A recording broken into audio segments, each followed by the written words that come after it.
Nation first news चॅनलमध्ये आपणा सर्वांचे सहर्ष स्वागत आहे. सोलापुरातील ताज्या घडामोडी पाहण्यासाठी नेशन फर्स्ट न्यूज चॅनलला लाईक आणि सबस्क्राईब करा. तर आता पाहूयात ताज्या घडामोडी.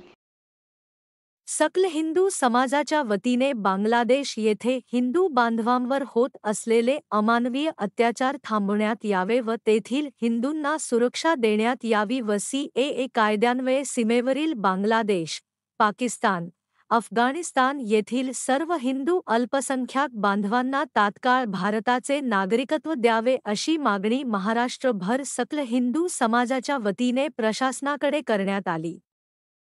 दरवेळी आमदार देवेंद्र कोठे, भाजपा शहर अध्यक्ष नरेंद्र काळे, ओमकाली सेना राष्ट्रीय अध्यक्ष फुरसुंगीकर महाराज, महाराष्ट्र अध्यक्ष भरतजी वांजरे, हिंदू महासभा सोलापूर अध्यक्ष सुधीर बहिरवाडे, हिंदू राष्ट्र सेना शहर अध्यक्ष रवीजी गाणे, शिवप्रतिष्ठानचे पुरुषोत्तम कारकल, अंबादास गोरंटला, शिवराज गायकवाड याचबरोबर हजारो धर्मप्रेमी बांधव उपस्थितीत होते.